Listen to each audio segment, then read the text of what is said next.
Good afternoon, everyone. My name is Kyle Abraham, and the title of my presentation is Reaching the End of the Maharlika Highway, Asian American Pacific Islander Pathways to Higher Education. And just to explain what Maharlika is, it is like a road in the Philippines that connects islands and forms a series of bridges. I am Filipino American, and so for me, getting into higher education is a path, it is a road. And for me, it's very much shaped by my own ethnic identity.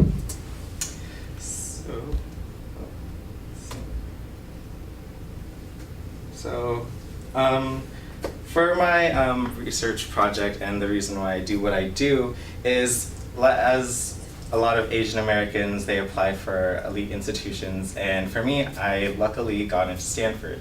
And the more I always continually doubt that, oh, I was a mistake, that kind of catalyzed why I wanted to figure out how I got in. So, upon those assumptions, I looked online and I came across this video.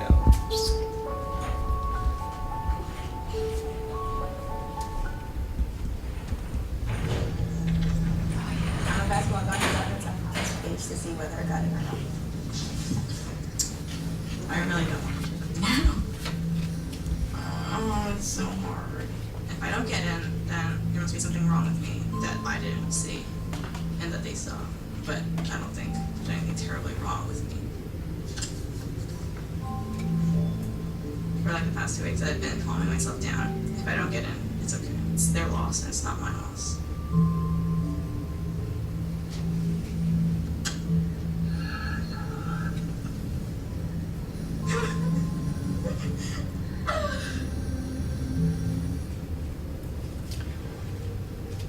Tony, look.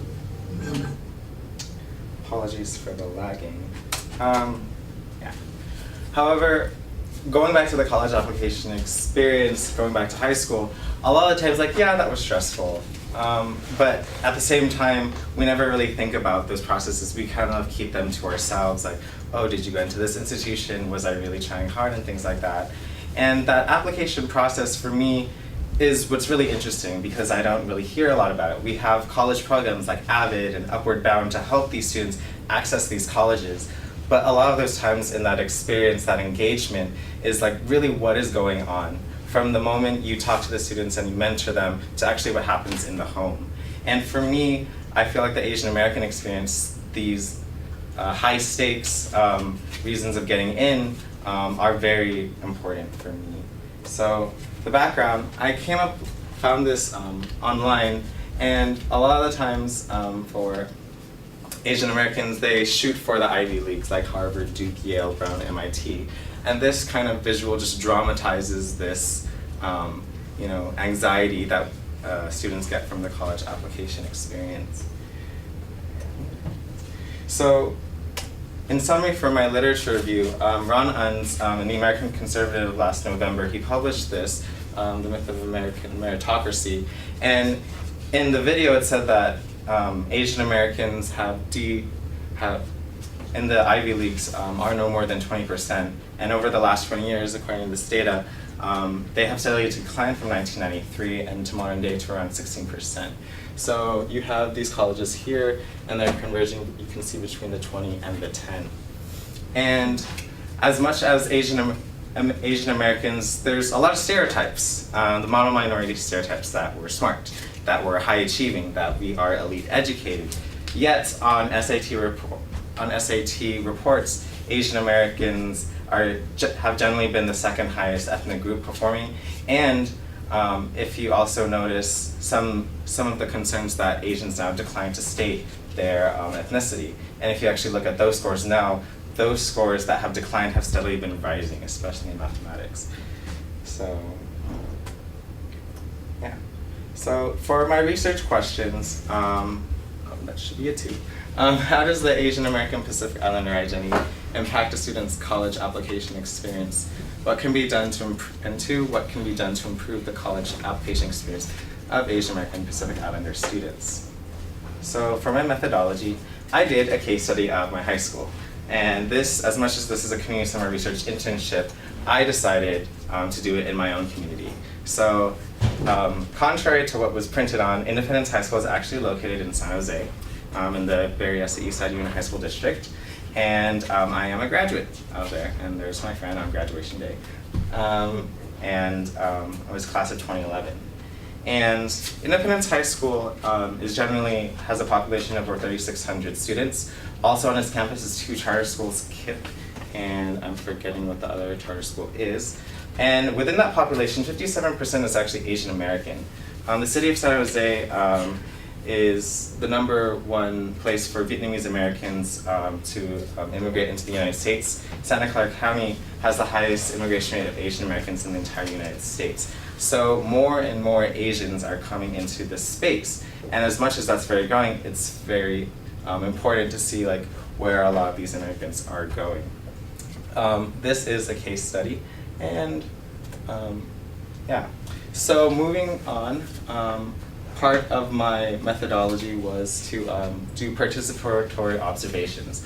So what was my community organization? It was Independence High School. And so during the summer, of course, school is not in session except for summer session. So there were 2 sessions I was a student assistant for. One was for an Algebra 2 enrichment class in which primarily they were sophomores trying to become juniors, taking the Algebra 2 class so they can get into pre-calculus / trigonometry / math analysis, that's what the class is called, in their junior year. And all of those students were Asian except for about, I think, 2 students. And so I had helped out with the teacher, seeing how their experiences were progressing, how they studied, how they interacted during break and lunch, and how they interacted among peers, checking each other's work, who was leading, who was teaching whom. So those types of in-classroom things kind of start to focus on the academic preparation these students have in order to access these colleges. So when that session had ended, I helped out with another session, which was very much different, very much remedial, that it was 8th grade, that students who had just graduated from their middle schools, about to start high school. However, their middle schools highly encouraged them to take this math class. That was basically an Algebra 1 support class, a CASI support class. A CASI is the California High School Exit Exam, which is based off of 6 middle school grade standards for students in order to pass, in order to graduate from high school. So even before they're starting high school, their middle schools had graduated them. However, at the same time, it's as if they're not recommending that they should actually move on forward. And in this class, predominantly these were Black and Latinos, with the exception of about 3 to 4 Asian American students. So the purpose of those participatory observations was, for me, as much as I am part of the community, is to get an understanding of what is going on. A lot of the times when I go into my interviews, I ask about, what did you think about it now, or their ethnic identity, but as you step back, as I'm coming back into my community, I can see these interactions between ethnicities and how people study it, and how people view, and how people are blind about how their ethnic identity impacts them. So the second part was interviews. So I only conducted 4 formal interviews, and those were with Independence High School graduates of the class of 2011, reflecting on their college application experience. And that was in hopes to do something, to gather that information, assess it, and do something for the community, which culminated to the alumni mentorship program that was started and is still being sustained, and that I am still a part of today. So my results, strictly just from the formal interviews, for interview 1, they were a wide range of what they talked about. Competition amongst other AAPI applicants, limited knowledge of formatting the application, high expectations, families and friends, and what they wanted was kind of here. In interview number 2, a very slightly different focus and kind of more of self-actualization and stereotypes and pressures when they get to college. Being exposed to those type of things could have actually impacted their pathways of preparation and application into college. And for the third one, money is a very important thing. Most immigrant communities, although Asian Americans on a census status may seem as if large families do make large amounts of income, there are more people contributing to those incomes. just like when, for me personally, my mom lost her job and my father passed away, part of the family income was now for me working at Banana Republic at the Great Mall. And so while some people may seem like, oh, your family's still making enough, to think where everything else is drained, some students work multiple jobs just to fit that number. And 4, self-confidence issues definitely affects how they got in and their experience, pressures from family, whether implicit or explicit. So from the discussion, I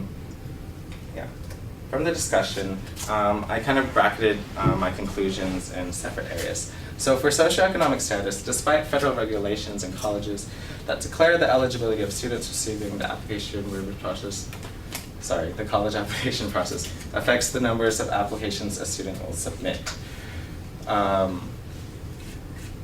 So with that, again, money is a very important thing and when they're applying to these institutions. And even preparing, further complicating that, deciding of people's aspirations of where to go, even based on money, kind of shuts them at the door out, which can also reduce access potentials for students that are actually qualified. College student generation. First generation college students often have a more difficult experience engaging in the college application process. Of course, naturally, they don't have anyone to talk to. They don't know much about the process. Their parents haven't gone there. They're immigrants, or it's a completely different system of accessing higher education. Achievement expectations. From a societal level, society has high expectations. Again, these model minority this high expectations. And these demands force stiffer competition. Peers are in the same applicant pool, and a lot of the times they'll try to conceal it to themselves. Family. Across many Asian countries, education is viewed as a means of social mobility, like for many historical races and ethnicities and societies.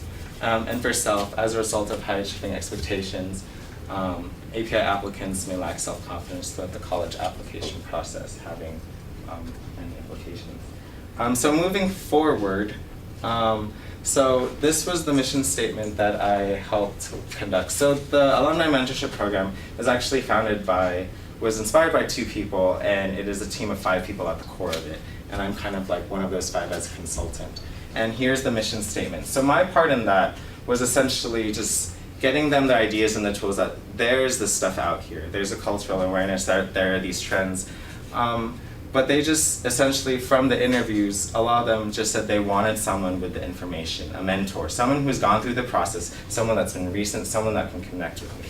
So this alumni mentorship program, it was implemented during the first couple weeks of school for applications, and we are still continuing to mentor students. And questions?